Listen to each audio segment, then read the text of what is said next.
Hey guys, happy Tuesday. I'm here with our story for Tuesday, May 12th, continuing our creativity theme this week. And today's book is called Scribble Stones. So here we go. Scribble Stones.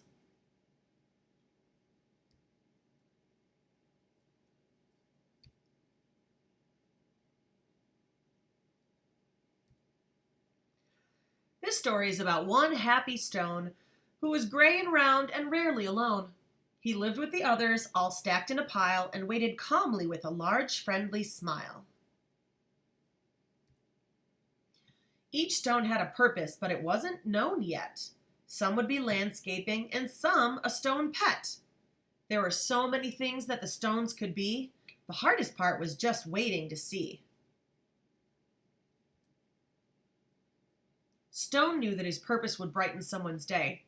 He just wasn't sure how or in what kind of way. He imagined the things that he might soon become, and he watched all the stones get picked one by one. But his happy face slowly turned to a frown as he watched the tall pile start to dwindle on down. And although he was worried, he tried not to care, until it was clear he was the last one there.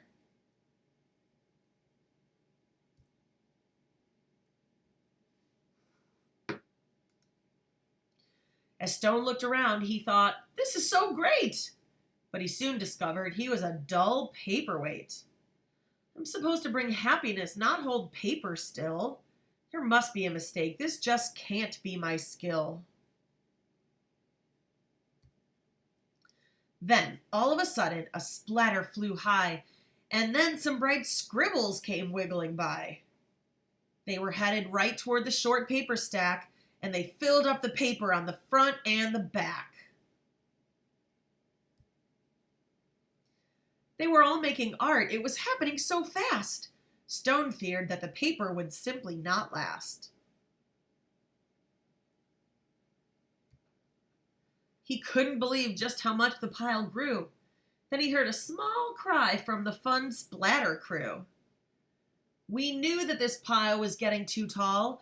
There is no more paper. We have used it all." The scribbles all cried. They now saw it too. "This is a disaster.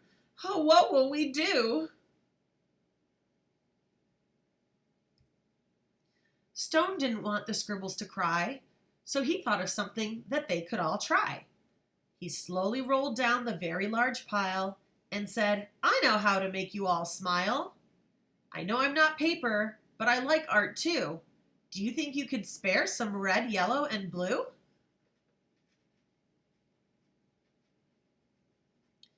They loved the idea and could not wait to start. Scribble began making a happiness heart. Splatter then painted some pale baby blue. Another scribble added a sunny gold hue. It didn't take long before more stones showed up, and soon the line grew behind the large red cup.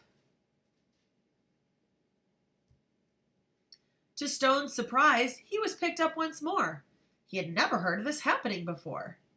More art was added, and he was on his way to become a small gift to brighten someone's day. Nearby, another stone's journey had begun. He was spreading such happiness and having great fun. Every time he traveled, someone added their part, sometimes just a scribble, sometimes fancy art. With each new layer, there was a story to share, and soon scribble stones were seen everywhere. They traveled the planet. It was quite an event, bringing happiness and fun wherever they went. Now thousands of stones inspire creativity each day, all because of a paperweight with a will and a way. And this describes the Scribble Stone art project. So you guys might want to try that out if you have the stone and some things to paint. That could be a fun remote learning activity. Just a thought. Okay, so I hope you liked Scribble Stones. Question for today about this book. How do you think that our main character Stone felt before the scribbles showed up? And what about after? And what were your Boy Scout?